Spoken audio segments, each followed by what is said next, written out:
39e édition de la Journée mondiale des droits des consommateurs célébrée ce 15 mars. Au Burkina Faso, la finance numérique équitable était au cœur des réflexions. La Ligue des consommateurs, initiatrice de cette commémoration, a saisi l'occasion pour faire des recommandations en vue d'assainir l'environnement de la consommation et préserver une qualité de vie meilleure au profit des populations. Tous les détails dans ce 20h. Lutte contre le terrorisme, le président du Faso appelle à une mobilisation des réservistes de l'armée partis à la retraite en 2019, 2020 et 2021. Pour l'expert des questions sécuritaires Mahamadou Savadogo, c'est une disposition reconnue par la loi. Quelle sera la contribution des réservistes dans cette lutte acharnée? Réponse tout de suite avec l'expert en question. Centrafrique, Maxime Mokom, chef du groupe armé anti-Balaka, remis à la Cour pénale internationale. En partance du Tchad, il a été arrêté fin février. Il est poursuivi pour crimes contre l'humanité et crimes de guerre. Bonsoir à vous, ravi de vous retrouver pour un nouveau journal. On démarre avec cette brève information. Le Burkinabé Francis Kéré, architecte durable, a remporté aujourd'hui le prix Pritzker, qui est la plus haute distinction de la profession. Il est le premier Africain à remporter ce prix. Le Burkinabé est reconnu pour son engagement pour la justice sociale, mais aussi et surtout pour l'utilisation intelligente de matériaux locaux pour s'adapter et répondre au climat naturel. Francis Kéré est félicité pour le travail qu'il abat dans les pays marginalisés où les contraintes et les difficultés sont nombreuses et où l'architecture et les infrastructures sont absentes. Ce prix est aussi le résultat des efforts de l'homme pour la réalisation des projets de vie quotidienne comme les écoles, et plusieurs de ces ouvrages sont situés sur le continent africain: Bénin, Burkina Faso, Mali, Togo, Kenya et Mozambique. Voilà, Francis Kéré, une fierté donc pour le Burkina Faso. En attendant d'en reparler plus amplement, nous poursuivons ce 20h avec la journée mondiale des droits des consommateurs. Et au Burkina Faso, c'est la Ligue des consommateurs du Burkina qui a commémoré cette journée à travers une conférence de presse organisée au siège de l'association ce 15 mars. La finance numérique équitable, c'est sous ce thème qu'est placé ce 39e anniversaire de la Journée mondiale des droits des consommateurs. Une occasion de célébrer l'influence et la solidarité internationale des associations de consommateurs. Maxime Jean-Yves-Bambara. Dans le cas d'espèce, c'est une conférence de presse qui marque la commémoration de la 39e édition de la Journée mondiale des droits des consommateurs. Commémorée chaque 15 mars, cette journée se veut une occasion de célébrer l'influence et la solidarité internationale des associations de consommateurs. Et pour cette 39e édition, les réflexions portent sur la finance numérique équitable. Un thème d'actualité selon la Ligue des consommateurs du Burkina au regard de l'évolution rapide des services financiers qui démontre la nécessité d'approches réglementaires innovantes de services et produits financiers numériques centrés sur la protection et la responsabilisation des consommateurs. Quand l'Organisation internationale des consommateurs décide de s'appesantir sur un thème, c'est en fait pour attirer l'attention de tout le monde sur le fait qu'il faut renforcer un certain nombre de dispositifs réglementaires pour mieux protéger le consommateur. Et comme ils l'ont bien développé, la finance numérique est devenue une actualité aujourd'hui. Et quand on parle de la crypto-monnaie, peut-être que certains d'entre vous sont acteurs de cette crypto-monnaie. On peut devenir milliardaire très rapidement dans la crypto-monnaie, comme on peut être ruiné très rapidement. Donc, en décidant de s'appesantir sur ce domaine-là, on va faire en sorte que toute la réglementation qui s'y est puisse être mise en place, de manière à ce que les consommateurs puissent être dans ce domaine-là sans être grugés. Les préoccupations des consommateurs sont multiples tant sur la fourniture des services, sur le cadre politique et réglementaire, que sur la surveillance et l'application des textes. Et en vue d'assainir l'environnement de la consommation, la Ligue des consommateurs du Burkina propose, entre autres, la relecture du cahier de charges liant les opérateurs de téléphonie mobile à l'État burkinabé, identifier et sanctionner les spéculateurs de céréales à travers des opérations de contrôle d'envergure, l'interdiction systématique de l'exportation des céréales et de la farine de céréales, être vigilant sur les œuvres publicitaires qui peuvent être de nature à vicier le consentement du consommateur, donc mensongères. Cette association de défense des droits des consommateurs burkinabés invite par ailleurs les consommateurs à rester vigilants vis-à-vis des biens et services qui leur sont proposés et à adopter une culture de dénonciation de tout services et produits impropres à la consommation. Et puis à l'occasion de la commémoration de la Journée mondiale des consommateurs, le RENCOF, Réseau national des consommateurs du Faso, a animé une conférence de presse. Il dénonce la flambée des prix des produits de grande consommation et la mauvaise qualité de certains produits sur le marché. Le RENCOF appelle à la prise de mesures urgentes pour sauver la situation et à des réformes pour garantir le droit des consommateurs. On en parle cette fois-ci avec Abdoulrahim Yeye. Les droits du consommateur sont méprisés, sont bafoués, sont négligés et violés dans l'indifférence totale, générale. C'est ce qui ressort du constat fait par le Réseau national des consommateurs du Faso, RENCOF, sur le terrain. Pour les responsables de la structure, la qualité des réseaux de téléphonie, le coût et la qualité de la connexion Internet, le coût élevé des frais de scolarité dans des établissements secondaires du privé sont une injustice aux consommateurs. Il dénonce également non seulement la hausse des prix de produits de grande consommation comme l'huile, le maïs, le riz et le mil, mais aussi la mauvaise qualité des produits sur le marché. Face à cette situation, leurs tentatives d'interpeller l'autorité politique n'ont jamais été fructueuses, à en croire le président du RENCOF. Quand nous, organisation de défense des droits des consommateurs, avons la chance de rencontrer le ministre du Commerce lui-même, qui nous donne la garantie qu'on sera accompagné. Quelques jours après, quand on appelle le directeur général du contrôle, il faut que je le dise, si nous n'avions rien entrepris, nous serions tués. Qui ne vous décroche même pas. Nous aurions voulu constater sur le terrain, comme nous n'avons pas de pouvoir de saisine, on appelle et puis ils viennent faire le travail, mais ils ne viennent pas, ils ne vous décrochent pas. Cette structure de défense des droits de consommateurs place donc sa confiance aux autorités de la transition pour répondre aux besoins du consommateur. Pour Adama Bayala et ses camarades, c'est le moment d'effectuer des réformes afin de préserver le droit du consommateur. Mais le plus urgent est de stopper la flambée des prix des produits de grande consommation. Quelle œuvre de concert avec nous à l'institution d'un conseil souverain de la consommation qui comprend à la fois les gouvernants, à la fois le patronat, les producteurs de richesses et surtout les associations représentatives des consommateurs. Nous attendons également avec l'accompagnement de ces autorités-là, encore qu'ils circulent sur nos marchés, des produits de piètre qualité, vendus, j'ai envie de dire, au prix d'or sur nos marchés, nous entendons qu'on durcisse le code pénal, qui malheureusement, révisé en 2019, n'a pas pris en compte les difficultés relatives aux abus, aux contrefaçons et à l'escroquerie sur nos marchés. Les responsables du RENCOF reconnaissent être limités dans la lutte pour la défense des droits du consommateur au Burkina Faso.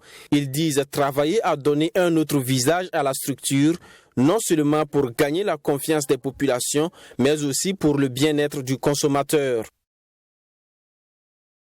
Hausse des prix des denrées alimentaires au Burkina Faso, 2022 s'annonce très dur pour les Burkinabés.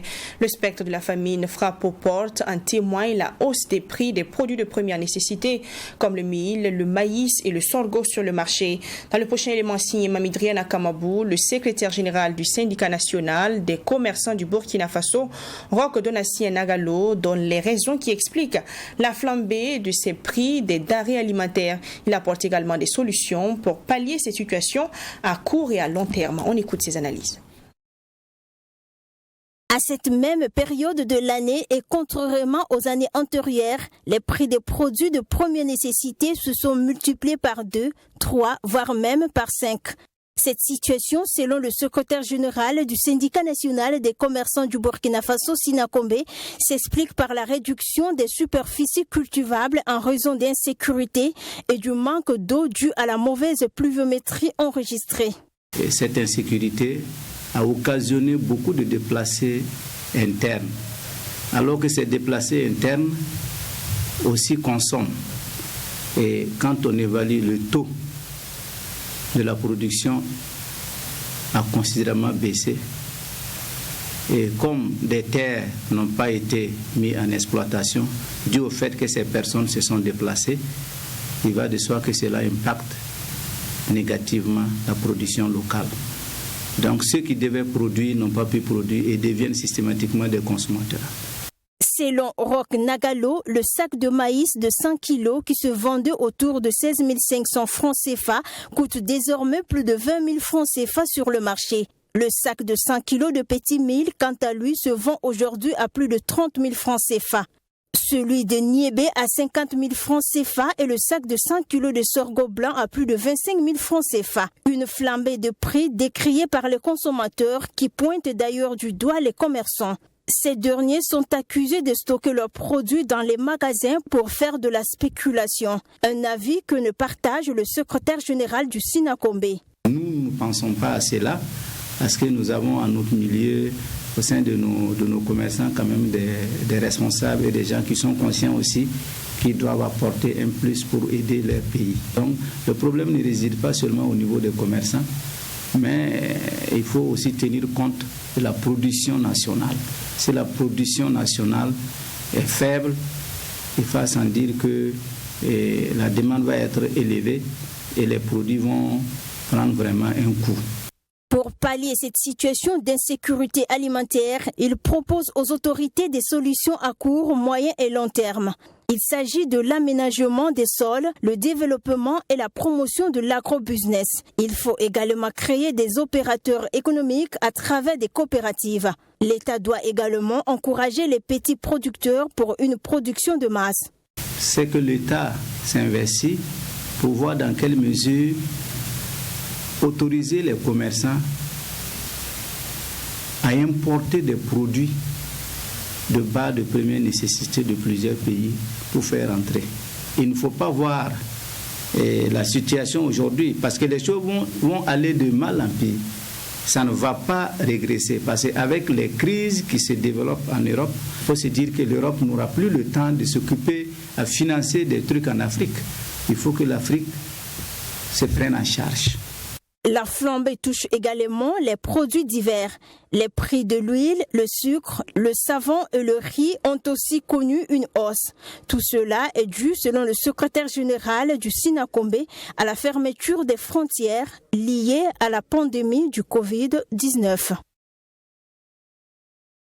Tout autre chose dans ce 20h, le 10 mars dernier, le chef de l'État, le lieutenant-colonel Paul-Henri Sandaogo Damiba, a lancé un appel à contribution des réservistes de l'armée burkinabé. Une décision qui se justifie selon l'expert en questions sécuritaires Mamadou Savadgo que nous avons rencontré. Pour lui, la réussite d'une telle contribution dépendra de l'utilité qui sera faite par les forces armées nationales. Son analyse dans cet entretien réalisé par Serge Kabouré. Face à la recrudescence des attaques terroristes au Burkina Faso, le chef de l'État, dans un document signé du 10 mars 2022, a appelé à une mobilisation des réservistes de l'armée partie à la retraite ces 3 dernières années. Une décision qui, selon l'expert en questions sécuritaires, Mamoudou Savadgo, est prévue par les textes. Les réservistes, d'abord, c'est une disposition qui est prévue par la loi. Et un réserviste, c'est toute personne qui a exercé dans le métier des armes. Et aussi, ça peut être des civils qui ont été formés, qui ont reçu la formation militaire. Donc, tout ce personnel-là est appelé réserviste et normalement doivent répondre à l'appel émis par le chef de l'État. La thèse d'une insuffisance de l'effectif des forces armées n'est pas à écarter pour justifier cet appel à mobilisation et Mamoudou Savadgo estime qu'elle aurait dû se faire avant la mise à contribution des VDP. Dans le sens où on a dans un premier temps inversé la donne en faisant appel d'abord aux volontaires pour la défense et de la patrie. Donc pour moi, on aurait dû d'abord dans un premier temps faire appel aux réservistes et si l'effectif n'était pas suffisant, on faisait appel à la mobilisation générale que constituent les VDP. Mais là, pour le cas de Burkina, on a inverser la donne, ce qui donne l'impression qu'on a un problème d'effectif. Mais sur le plan vraiment stratégique, je pense qu'on a juste un problème de RH, on a un problème d'organisation, de structuration et sur le terrain. Cette mobilisation lancée par le président du Faso, le lieutenant-colonel Paul-Henri Sandaogo Damiba, concerne les sous-officiers et soldats du rang admis à la retraite au cours des années 2019, 2020 et 2021. On peut juger que le fait d'avoir appelé les réservistes, c'est peut-être bénéficier de leur expérience, étant donné que c'est des gens qui sont pétris d'expérience et qui peuvent apporter beaucoup et appuyer les jeunes qui n'ont pas l'expérience. Ça, c'est un. Et de deux aussi, les réservistes, et généralement, ils sont aussi toujours physiquement aptes parce que vous avez vu que ce n'est pas tous les réservistes qu'on a appelés. On a appelé les militaires d'Iran et les sous-officiers qui partent généralement très tôt à la retraite. Donc entre 48, 47 et 54, 55 ans. Pour l'expert en sécurité, la réussite de la contribution des réservistes de l'armée dépendra de l'utilisation qui en sera faite. Je pense que nous avons besoin de nous réorganiser d'abord. Nous avons besoin de situer, de fixer les tâches à chaque entité présente et aussi d'équiper les forces de défense et de sécurité et avant vraiment de voir est-ce qu'ils pourront, oui ou non, apporter quelque chose. Pour moi, on a moins un problème d'effectif qu'un problème de stratégie, de manque de stratégie et de réorganisation de nos forces et accompagné bien sûr du leader et pour pouvoir impulser cette révolte au sein des forces de défense et de sécurité. Cet appel des réservistes de l'armée nationale voulu par le président du Faso intervient à un moment où le combat contre l'idée terroriste est vivement attendu par les populations. Le communiqué précise qu'un arrêté du ministre en charge de la Défense viendra préciser les modalités de mise en œuvre de cette mobilisation. Sport, les acteurs du football burkinabé, à travers leurs associations affiliées à la Fédération burkinabé de football, ont animé une conférence de presse ce mardi au sein du siège de l'Association des footballeurs du Burkina. L'objectif de cette sortie médiatique est d'interpeller et inviter les premiers responsables du football burkinabé à se réconcilier pour une sortie de crise favorable à Sami Touré. C'est autour du concept balater que le regroupement de 4 associations affiliées à la Fédération burkinabé de football, à savoir l'Association des anciens internationaux du football burkinabé, AIFBF, l'Association des anciens footballeurs du Burkina Faso, ASAFBF, l'Association des footballeurs du Burkina Faso, AFBF, et l'Association nationale des entraîneurs du football du Burkina Faso, ANEF, lance un appel au président de la Fédération, Lazare Bansé, et les membres du comité exécutif à plus de dialogue pour l'intérêt du football burkinabé. Il n'y a pas lieu de dire que le point de non-retour est atteint.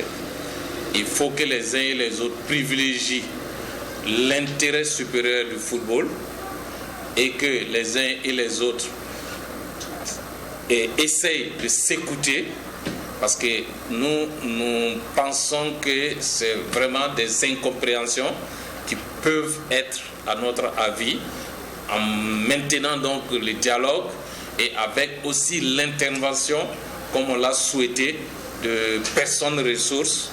Nous pensons que c'est toujours possible que les uns et les autres s'asseyent et puissent trouver une solution donc de sortie de crise. C'est notre conviction.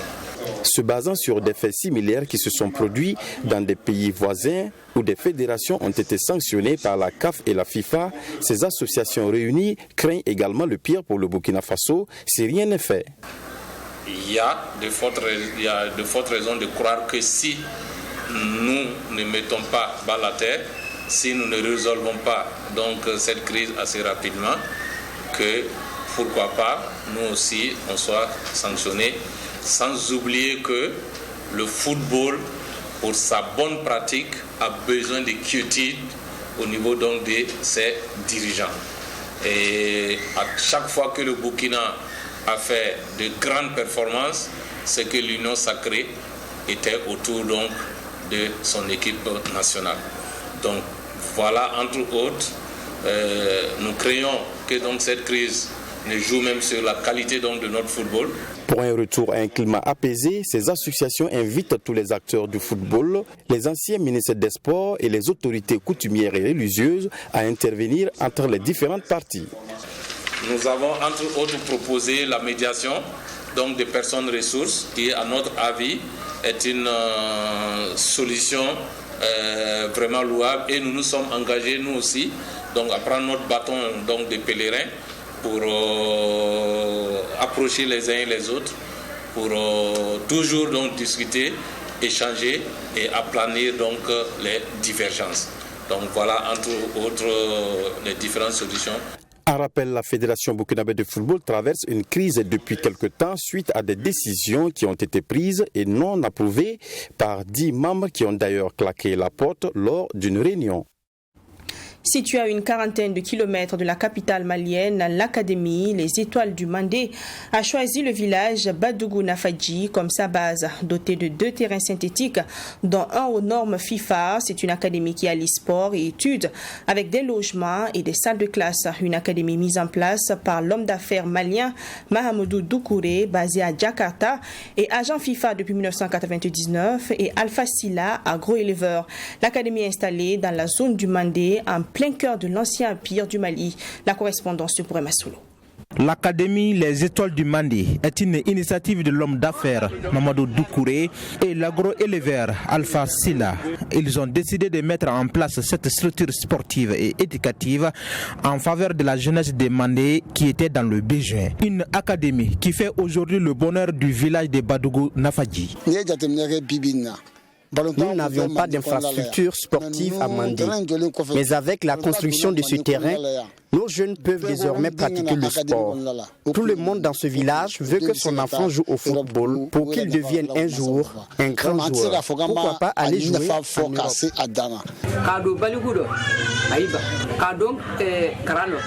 Nos enfants refusaient tout avant, mais maintenant, avec l'ouverture de cette académie, ils pratiquent le football, ce qui nous aide considérablement.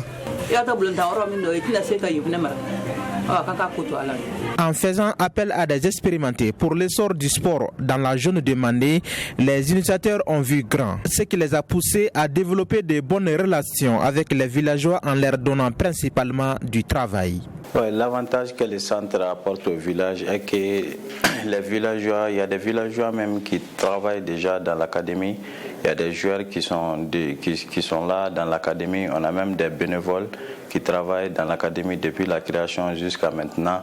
Aujourd'hui, l'académie forme gratuitement des jeunes issus d'origines diverses, avec parfois des Ivoiriens, Mauritaniens ou Congolais. Des jeunes qui rêvent de jouer dans des grands clubs européens. Mon rêve, c'est de devenir un grand footballeur, jouer dans les grands clubs comme Barça et puis Bayern Munich. C'est possible parce qu'il y a beaucoup de recruteurs qui viennent de France et puis Espagne, quoi. Les promoteurs de l'Académie Les Étoiles de Mandé entendent à travers cette structure combattre le chômage et faire de ces jeunes des citoyens modèles à travers le sport et les études. Des jeunes qui sont déjà dans le viseur des recruteurs venus des grands clubs européens. Je lis un titre, Maxime Geoffrey Elimokom, un dirigeant de la milice anti-Balaka, a été remis lundi à la Cour pénale internationale CPI par les autorités tchadiennes. Il est suspecté d'être responsable de crimes contre l'humanité et de crimes de guerre qui auraient été commis en République centrafricaine en 2013 et 2014. Maxime Mokom est détenu au quartier pénitentiaire de la Cour pénale internationale depuis lundi soir. Cet ex-chef d'un groupe armé anti-Balaka, une milice centrafricaine d'autodéfense créée en 2013, a été remis à la CPI par le Tchad en vertu d'un mandat d'arrêt délivré sous scellé le 10 décembre 2018. Il est suspecté de crimes de guerre et de crimes contre l'humanité. La date de sa comparution initiale n'a pas encore été dévoilée, la CPI ayant simplement précisé qu'elle aura lieu en temps voulu. Maxime Mokom, 43 ans, avait été nommé en 2019 ministre du désarmement, de la démobilisation, de la réinsertion et du rapatriement après les accords de paix de Khartoum signés entre le gouvernement centrafricain et 14 groupes armés. La RCI a plongé dans l'instabilité en 2013 après la chute de François Bozizé. Des violences qui auraient fait des milliers de morts et des centaines de milliers de déplacés selon la CPI. La juridiction a reçu le 30 mai 2014 carte blanche des autorités de Bangui pour enquêter sur les crimes commis dans le pays depuis le 1er août 2012. Outre Maxime Mokom, Pierre-Edouard Ngaïsona et Alfred Ekatom, 2 ex-chefs de milice centrafricains, sont détenus par la CPI depuis 2019 et 2018. Et pour terminer ce soir, le cyclone Gombe a inondé de vastes zones du nord et du centre du Mozambique, causant au passage la mort de 15 personnes. Le nombre de blessés s'élève à au moins 50, a annoncé le bureau du Premier ministre. Environ 12 000 maisons ont été détruites et 11 000 ont été sérieusement endommagées. 15 personnes ont été tuées alors que 50 autres ont été blessées au Mozambique suite au passage depuis vendredi du cyclone Gombe, selon le bilan publié lundi par les autorités du pays. Les populations tentent de braver les inondations provoquées par le phénomène dans le centre et le nord pour se mettre à l'abri. C'est risqué, mais nous n'avons pas d'autres moyens. Nous devons prendre le risque pour pouvoir atteindre la ville. Nous nous sommes retrouvés sans maison, sans biens. C'est pour cela que nous essayons de partir d'ici. Au moins 12 000 maisons ont été complètement détruites alors que 11 000 autres ont été sérieusement endommagées, obligeant au moins 100 000 personnes à quitter leurs habitations. Des Mozambicains qui expérimentent la vie dans des abris de fortune. Vous l'aurez compris, c'est la fin de ce 20h. Merci de l'avoir suivi. On se dit à demain 20h pour un autre journal. D'ici là, portez-vous bien. À demain. Bonsoir.